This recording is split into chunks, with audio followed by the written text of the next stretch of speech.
Though never appreciated in his own time, Howard Phillips Lovecraft, aka H.P. Lovecraft, is considered the grandfather of modern horror.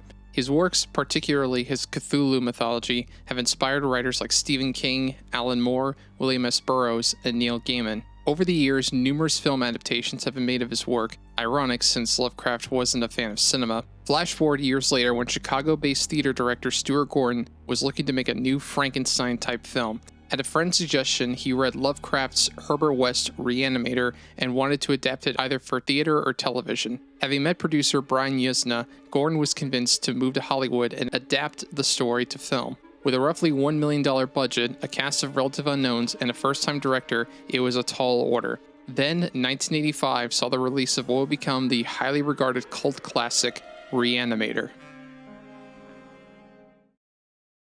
At Miskatonic University's medical school, Dan Kane, Bruce Abbott, is a young medical student with a promising future. Things are going well for him and his fiancée Meg, Barbara Crampton, until they meet student Herbert West, Jeffrey Combs.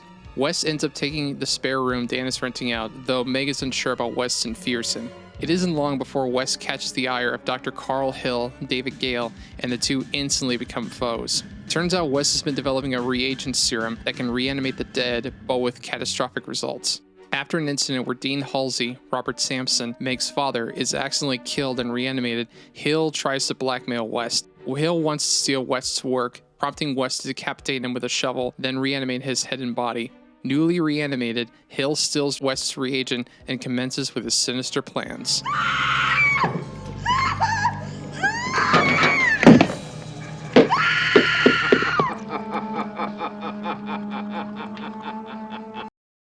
For being a low-budget horror film made by mostly first-timers, Re-Animator has a lot going for it. Much like Evil Dead 2, the film is a perfect blending of shocking horror, over-the-top gore, and black comedy. Adding on to that, this film pushes the boundaries to where, just when you think it won't go there, it does. There are so many scenes that'll either make you wince, laugh, or even both, oftentimes questioning your own sanity.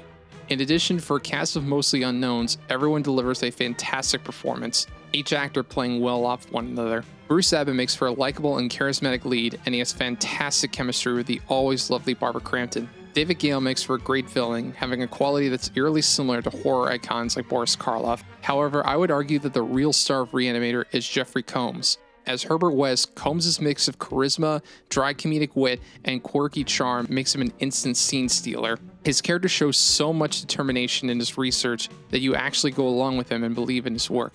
We can defeat death. We can achieve every doctor's dream. You'll be famous and live lifetimes. At the same time, the film makes it clear that he's insane in his ruthless determination to get results. Along with the cast, Gordon's first time directing is top-notch, almost framed and blocked like a film theater production. The practical effects, given the low budget, are impressive and among some of the best 80s practical effects. Admittedly, there are some character decisions and plot inconsistencies that don't make sense, but much of that is pretty unimportant. The film shows how with determination, passion, and talent, you can still make a great film without a huge budget. Overall, Re-Animator is an entertainingly dark horror comedy that deserves its cult classic status.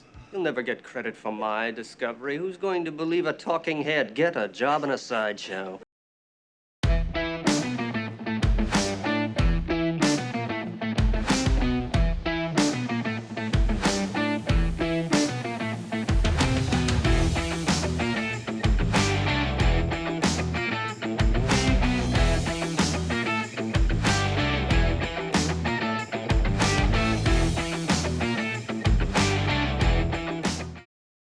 Mr. West, I suggest you get yourself a pen.